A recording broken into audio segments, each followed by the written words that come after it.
The following program is a Town of Colonie television production of the William K. Sanford Town Library.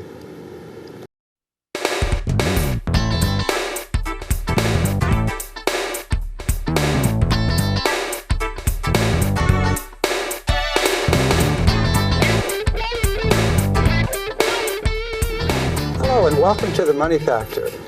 I'm Richard Naylor, your host. Today we're going to be talking about the Carey Institute in Rensselaerville, New York. And we're also going to be talking about craft beer, which is something that is growing very fast these days. It's in the news. Governor Cuomo has introduced some initiatives relative to trying to promote it even more. And so I'm kind of excited to learn more about both topics. I had not heard of the Carey Institute until, I think, recently. And since then, I've heard the name on the news a number of times. So I think it's one of those things where once you know about something, you start noticing it. Great. So Rebecca, what does the Carey Institute do? Sure. So we are a relatively new nonprofit organization, and the Carey Institute's mission is dedicated to making the world a better place by contributing to a strong, educated, and just society. And we have three main initiatives that we're working to deliver that mission. One is a journalism residency program. Another is an art and music, also residency program, but it kind of goes, we do sort of public events with that as well. And then last is our agricultural initiative, which the sort of the cornerstone of that initiative is the Helderberg Brewshed program. And we started that 2 years ago upon the passing of Governor Cuomo's legislation to support farm breweries and the craft brewing industry in New York State. And the intent of the program is really to support farm-to-glass operations, farm breweries, farm distilleries, and help build a supply chain within the Hudson Mohawk Valley. Now, how do you do that? You have I know you have a beautiful property in Rensselaerville. Yeah, so we have three different kind of sub-programs within the Helderberg Brewshed. We have a farm-to-glass classroom where we host regular educational programs for farmers, for brewers, distillers, sort of agency and other organizational stakeholders on topics from business planning for your brewery or distillery, hops production, small grains production, anything that really goes into the sort of production of beer, distillery, and just the general business side of it. And then that's all hosted at our campus. And then we also are starting a model farm brewery on our campus to both produce beer and also to serve as an incubator for brewers who are looking to get experience in a farm-to-glass setting. And then we have a transitioning to small grains project where we are working with farmers in the Mohawk-Hudson region who are interested in growing small grains and need access to technical assistance. So that's still in development, but that's what we're... And we'll come back to that. I want to just fill out the picture a little bit. You mentioned three different initiatives. One was journalism, one was arts, more or less. Arts and music. In music. And the last one, agriculture. So you've got three seemingly somewhat varied areas. Is there some reason you picked those? I can see journalism as being something that's either controversial in itself in terms of how it's done and how it's persecuted in some places. Yep.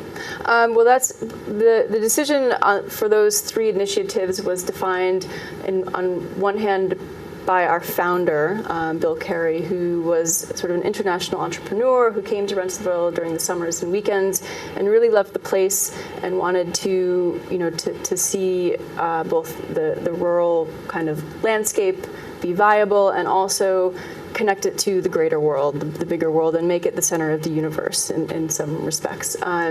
So he loved having, being surrounded by people who knew cutting edge information and, always wanted to know what was happening, in different parts of the world. And the other side of it is in Rensselaerville, we have access to a really diverse group of people with different types of expertise, and we, for some reason, seem to have a lot of journalists and artists. So that's another part of it. But In terms of our mission and contributing to a just and educated society, the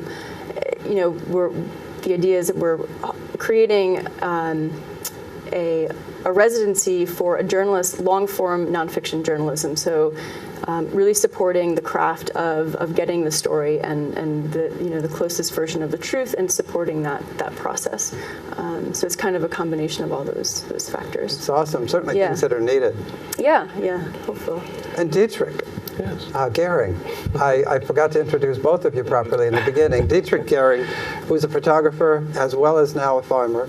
Now, Wells farmer and a brewery owner and cidery owner. That's a mouthful also. It is. I mean, you've got arts and agriculture here too. Yes, my training is in graphic design, and then I moved into photography. And right after school, I worked, and while I was in school, I worked in the craft beer industry back in the very early days, back in the 80s, and in fact worked with Bill Newman in Albany, who was one of the first people to really, he's one of the grandfathers of craft beer on the East Coast. And worked with him for a while, and then moved into photography full time, and I'm sort of coming back to beer. Kind of back to the roots. Which I think is wonderful, to mix these things together. It's a kind of a well-rounded universe when you can do arts and put this all together. And it works really well as having an arts background, as far as, it just comes in handy when you have to do beer labels and advertising and those kind of things. You know pretty well how things are supposed to go together and how things should look and like that. And I can take all the photographs. That's awesome. Yeah, I love that. So let's talk a little bit about the relationship. How do you work together? How did you merge Of course, you're already doing this, and you're probably looking for people to participate. Sure. So whether Dietrich might come to one of our workshops, or in the past he's actually sat in on a panel discussion on hops production. So his expertise and experience, in the field doing it, we've tapped into that. And then, in another regard, he's facing issues that other people are facing around the state in terms of access to infrastructure and markets, et cetera. So we try to work on those issues at a slightly higher level than on the ground. Because our brewery is going to be more of a niche brewery, and it is a real farm to glass brewery. We started before we bought any brewing equipment or brewed first beer. We had 3 years of growing hops and several years of growing barley, and that's part of where the Carey Institute comes in, is because we don't have the big knowledge base as farmers, and especially new farmers growing into not new, but we haven't grown barley in New York State in 200 years. And it's like if I wanted to be a dairy farmer, it's like I can generally ask the guy down the road. And with hops and barley, there are no old dudes to ask. They're dead. Right. So that knowledge base has disappeared, and it's not even available like in extension, because it's just so far back in history. I think it might be helpful to people. Now that I've done a little more research, I know a little bitty bit, but you mentioned hops, and we have some here on the table, and you mentioned barley. Are those the two main ingredients? Yeah, that's it. Barley is the primary one. I mean, that's probably 90% of your bill when you're brewing, and hops are, what is the flavor component that you get when in the nose of the beer. Really, the only other two things are yeast and water. And then you can go from there of adding different things to make beer darker, lighter, fruitier, add honey, berries. But primarily, if you're making a straight up India Pale Ale, it's water, barley, hops, and yeast. And out comes something that we very much like to drink. We hope. Now, I know that there's a kind of a real big difference between the giant breweries that, to my taste, were kind of bland, right, and the variety of flavors that the craft brewers are trying to bring out. Right. Yeah, craft beers have, really started back in the late 80s, early 90s. There was a big explosion of them, and it's sort of died down a little bit, and it seems like there's now another wave. It's a younger generation of people that are coming out that seem to have a lot more expertise than the previous generation, and are willing to, take a lot more risk, and are producing things that are just phenomenal. I mean, there's just so much out there now. Rebecca, do you find that you've noticed a difference in the time that you've been interested in the topic of how many people were looking for information? Definitely. We actually started our initiative really focusing just on our local community, and within the first 6 months, we had people, from all across New York State and some extent out of New York State looking for information on this scale of brewing. And how did you bring together of course you mentioned a panel, so are you mostly organizing, I guess, bringing in the expertise and helping people meet? Yep, yeah, and that's really been one of our main focuses is any event we host, make sure there's a reason for brewers and distillers to be in the room, and make sure there's a reason for farmers to be in the room, because that getting everyone in the same room together really seems to be the most productive and effective way of helping the industry move forward. I think there's an unprecedented growth in terms of people who are interested. Even the number of small-scale breweries that have started up in New York State is probably, I think it's maybe at least 40 right now. Yeah, we're above 40. I just read before we got here that New York State is now number 6 as far as craft breweries go in the nation, which is a big move up, actually. That's good to hear. Yeah, so it's definitely New York State is coming on heavy. Let's put those two things together. Dietrich, you mentioned that you go from farm to glass, or is that the way you put it? Yeah, that's our goal, is that we will.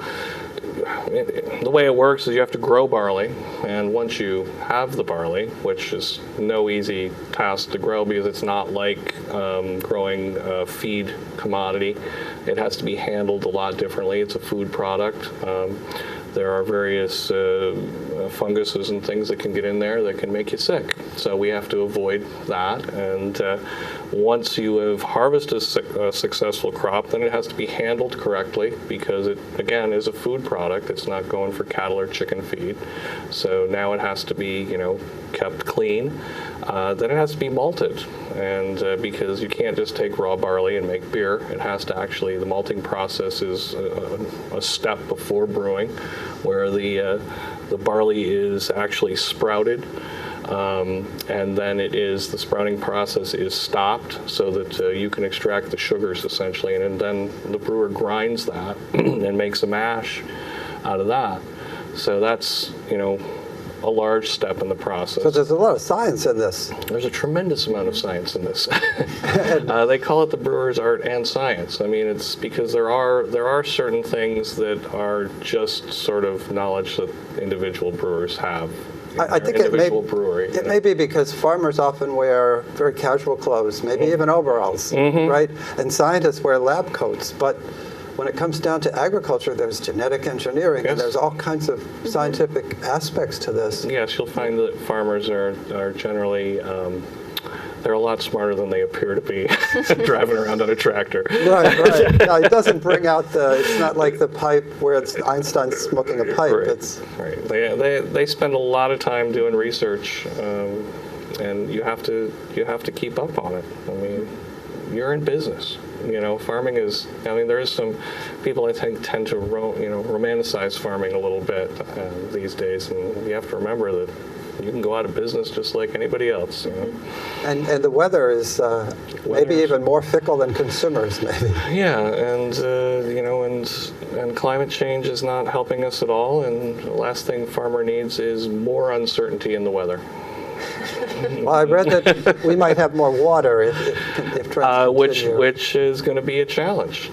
Fungus or? Yeah, exactly. As the temperature gets warmer in New York State, and we are getting more moisture, we are also seeing more fungus and insect pressure and things that we haven't seen in the past. And then more science to try to fix that. Try to figure out how to balance that back out, because you have to be very careful. It's like, especially with hops, you can't just go in and sort of wholesale spray everything. The hops are very sensitive to, they need beneficial insects as much as they need non-beneficial. So if you go in and wholesale spray, you've killed everything, and then you're sitting there, sitting duck for whatever comes in and wants to eat it. Sounds like our bodies. Yes.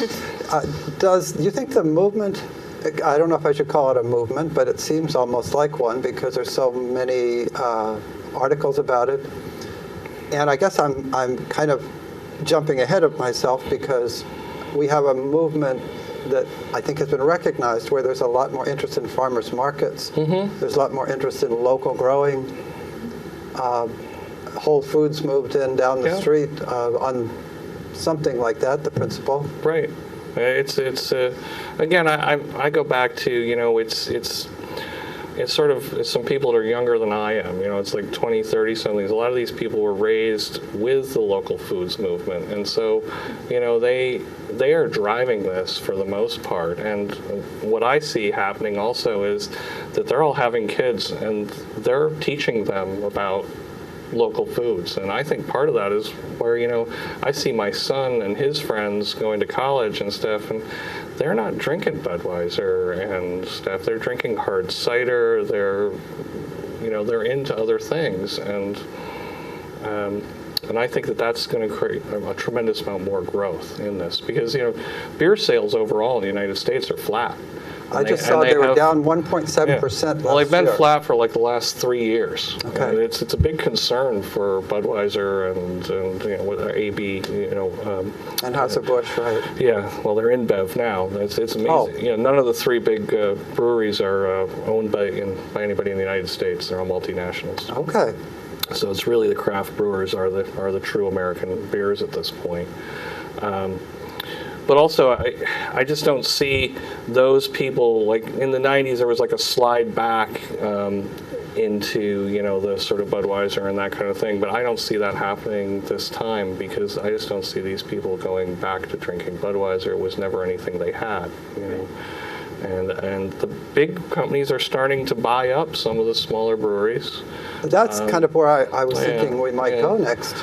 Yeah, is that going to be competition, or can they do it? For where we're coming from, in one respect, we're smaller than they can't affect us at all because we're going to be very regional. Okay. And then that's sort of the wave that's happening in New York State. A lot of these breweries, if it's in Peekskill, the chances of you seeing the Peekskill Brewery beer up here is rare. I mean, you might get a keg or something in a bar, but they're selling everything in that little region. It's becoming like it was pre-Prohibition, where, cities like Albany had, 20-some breweries. But they didn't ship all over the world. They didn't even ship the West. It was your neighborhood. It was your neighborhood brewery. And I think that's what's happening here. And it's becoming a very local that changes the dynamic entirely. That's pretty interesting. So, what we're used to is you turn on the football game or anything related to people who might drink beer, and you see a commercial of something that is worldwide or trying to be the last World Soccer tournament was. I think we just had one though. So 4 years ago, it was sponsored by Budweiser. Yeah. But that goes against this because... Right. Well, and we were talking about doing a beer trail, just like they have a wine trail. But, the wine industry has been onto this for years, and nobody talks about the wine industry like backsliding, Right. They always talk about, well, when's the beer industry? When's the bubble going to break? It's like, well, I don't know. When's the New York State wine bubble going to break? It hasn't in the last 25 years, so I don't see that happening. So I think it's sort of the same with craft beer in New York State. So it's really the taste, and that's going to protect it. Yes, and it's also, I think, things like beer tourism is becoming a big thing, and we've talked about this with the Carey Institute, and this is something where they can help us, is to put, a beer trail together where, I'm going to have eventually a 15-barrel brewery. There's a brewery in Middleburg. He's a 2-barrel brewery now. He may grow to maybe 10, but he doesn't have any plans to get really any bigger. His region is going to be that part of Schoharie County. And there's other, smaller breweries like that around. And people have great interest in seeing them. I think it's also the level of consumer awareness around craft brewing is perhaps will help avoid the bursting of the bubble. People knowing that that it's local, and that two, the ingredients are coming from farms in New York State. So that's Right. a really important aspect of it, I think, and the marketing of beer as an agricultural product and also as a locally grown agricultural product will help. I think it may not taste like Budweiser, but people know where it's coming from, and I think that's really will be a helpful factor in helping to maintain a solid base as opposed to this huge growth and then everyone fails. Right. So. But if it's taste, as you're saying, if young people have really changed and they don't want Budweiser anymore, and they really want this variety when they go to a pub or wherever they're eating or drinking or having a party or whatever, Yep. then you're kind of protected from the bland. Here's for everybody. Right, and it's less about it's less about people just getting drunk. It's more about, in a lot of ways, drinking these kind of beers. It's about moderation. It's like you're two. It's with dinner. It's not really about the alcohol content. Although some of them do have rather high alcohol contents, but They're maybe double boxed. maybe of one. Right. But it's not about you will never see our beer in a 30-pack. It's just not going to happen. But a lot of what's happening in New York State is driven by this farm brewery law. That was Okay, put yeah, in let's go into effect, that. And that was part of the reason that we even decided to open the brewery. Originally, we were just going to grow hops, and because it didn't seem there was a way to do the brewery that was going to be viable. But then when we got looking at growing the hops, of course, if you grow 1 acre of hops, it's $15,000 to start the operation, and it's 3 years for any kind of return. And you need something with all kinds of agriculture. If you can do value added, what's the most value added in anything? It's usually liquor. So if you can, in our case, it's beer. Right. So, if I can turn that hop, which I can only sell for about $6 a pound, if I can turn that into beer, I'm way ahead of the game. Mm-hmm. And with the craft brewery law, that really helped do this. The law allows us to have lower, as a New York State brewer, lower fees, lower taxation, so we can get in the game on a smaller level. Is that on profit, or is that, which would be not as helpful, or is it on the startup and the... It's a lot of it's licensing. Okay. Licensing was very cost prohibitive. I mean, we were looking at $3,000 for a craft beer license, and if you're a 1-barrel brewery, like Honey Hollow is or something, that's a chunk of change for them. They're not making a lot of money. They're really small. So I suppose a liquor license, if you're a restaurant, does that cost the same for somebody that's going to serve 6 customers a day as somebody who has a huge 500-person restaurant? Yes, it is. Oh my gosh. Yes, it is. And so the way the New York State law is written is that it's sort of staggered. They included the farmers in, but sort of understanding that we don't really have any hops or barley growing here. I mean, we're going to be at 250 acres in New York State this year. I just visited farms in the Pacific Northwest that were considered small at 200 acres, and that's one farm. And visited several that were over 1,000 acres. So we have a long ways to go there. So they graduated it. So from day one, I have to have 20% of my ingredients have to come from New York State. Okay. Whether that's off my farm or another farm. By 2016, it has to be... And that's if you're selling the beer? Yeah. Okay. In order for me, if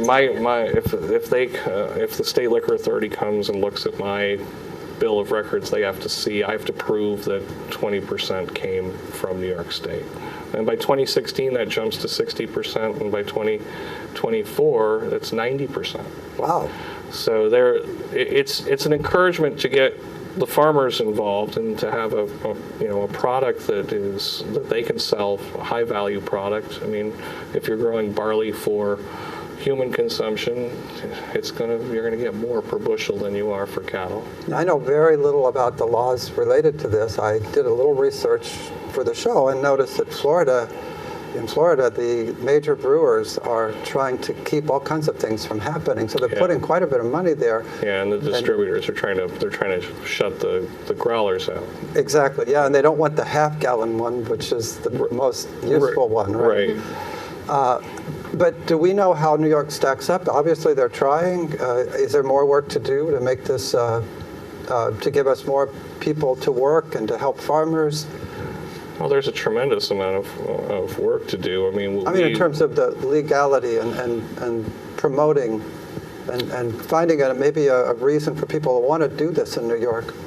Right now, they've done a pretty good job as making it, for me and for other brewers to be able to get in the game. I mean, it used to be extraordinarily difficult, not just financially, but if you had to deal with a state liquor authority, it was, very difficult. It would take, sometimes I've heard people a couple of years to get their brewer's license, and now they've sort of streamlined it to a few weeks. So that sounds pretty good for government. Yes. I'm kind of in government, but that still sounds pretty good. Well, the federal government hasn't come along as well. But in general, Governor Cuomo's administration has been very, very supportive of this industry and making it, making it easier to get into it, and also setting it up so that there's a major sort of support for the farm. Well, I shouldn't say support, but the demand is there. The farmers know the demand is there. So. And that's especially good for upstate New York. Mm-hmm. Oh, yes. Yeah, because my understanding is Massachusetts passed a similar law a few years ago, and they kind of left the farmers out of that. So they sort of relaxed all of the regulations and everything, but said, well, you could buy grain from England, or Canada, and it doesn't matter. So they left their farmers out, where in New York State there was a heavy... there was a lot of lobbying from Farm Bureau and farmer support groups to say, okay, we need the farmer kept in this, or we're going to oppose it, essentially, is what they said. And I think it's good. So do you see any disadvantages? I was just thinking, sometimes there are perverse consequences to a good deed. Is there enough hops for the brewers to... There's not enough hops. There's not enough barley. There's not enough infrastructure. There's going to be a lot of hurdles.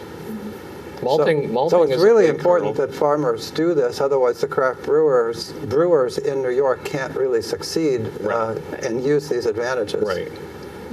Right. And I think, farmers, like I said, farmers are pretty smart. And if they see that their neighbor is getting $13 more a bushel for his crop, guess what he's planting next year? Right. It's not like they're insulated. Right. They all talk. Which gets you back to the Carey Institute of trying to bring people together to the table to help facilitate this talking. Yep. Yeah. I mean, that's the interest is there among farmers, but there is definitely a need for information on how you grow the crops, how do you market them, what is the market, how do we meet brewers, where do we get seed, everything, and so we're really trying to fill that gap. So if there's a shortage of hops and it takes 3 years, how are things looking? Are we going to keep ramping up? Well, there is a... Fortunately. Fortunately, they built in a safety valve, and that the Commissioner of Agriculture can declare a state of emergency. And so if we have like a total loss in New York State, or we're just not producing enough. That's really what I was thinking. And he can say, okay, we have to relax the 60% for this year. And you can buy from and that hasn't phased in anyway yet, but it will. Right. And that's where I see it. Right now, the 20% is, it's not really an issue. There's enough being produced, and there are, only a small number of breweries. But as more breweries, and there are a lot of breweries applying, and as they come online, and they have to start meeting those goals, we're going to have to ramp up. Kind of two more questions that, and then anything that you want to add. In terms of flavors and differences, anything to help me understand how that happens? How do the different farmers and brewers work to come up with ingredients that makes what they think this is an interesting beer? Well, just from the hop side, the hops have dramatically different flavors and smells. So it's like wine. If you brew it here, it might taste different. They're varietals. I mean, so we're harvesting hops. We harvested hops yesterday, and we have varieties that we won't harvest for 2 weeks, and they have dramatic different characteristics just in alpha acids and oils. And I mean, there's 3 different varieties on the table there. And if you break those open, each one of them will smell different to you. Wow. I hope you give me a couple to try. I will. Yeah, that is all yours. And it's maybe several dollars worth there. $12 a pound, you said? Well, it can be it can be depending on the market. I mean, there was a hop shortage in '09 where 4% of the world's hops burned up in one night in one warehouse. Wow. I mean, the hop industry worldwide is pretty small. I mean, 80% of the hops in the world are grown in Yakima and Idaho and the Willamette Valley. Really? And one warehouse burned down, and that affected the entire price for hops in the world for 2 years. It's amazing. So, and it's only 50 farmers. Wow. Large ones, though, in that case. Yes.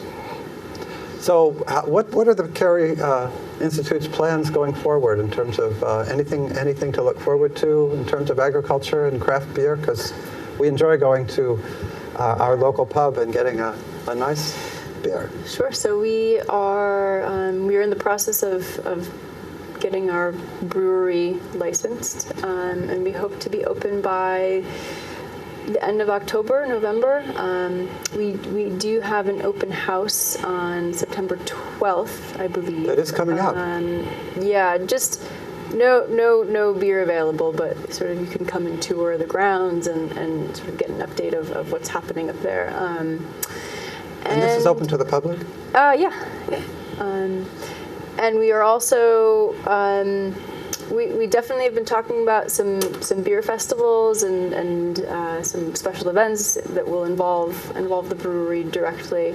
Especially next summer, I think we'll have some stuff, some events to unroll, and then we hope to be starting our Farm to Glass workshop series in November. November through March, we'll have something about once a month. So we'll put on the TV so people can reach you about that if there's anybody who wants to go into this or just wants to learn more about a drink that they appreciate. Yeah. And Dietrich, how about you? What's your plans for the next year? Well, we're in the process of getting our license. We should have it by the end of October as well. We're sort of on a similar trajectory. And we hope to break ground on a new building in the spring. And that would be for a restaurant, or? No, it'll be for the brewery. Okay. So it'll be a serving area. So you can come out to Indian Ladder Farms. It'll be the Indian Ladder Farmstead Brewery and Cidery. Oh, really? So that's a place that everybody around here knows already. Yeah, that's where we're growing our hops, and our barley is on the farm. Awesome. So we're hoping to get that license soon. I want to thank you guys for being on the show. This is really interesting. I think maybe we could do some shows on the industry and other brewers later. Mm-hmm. Maybe bring in some other people working on this. Yeah, there's a lot of interesting people out there. So thank you so much, Rebecca Platel. Thank you, and Dietrich Gehring. Well, thank you. Thank you. And thank you for watching. I hope you enjoyed the show, that you tune in again next time, and that you have a great week. Take care.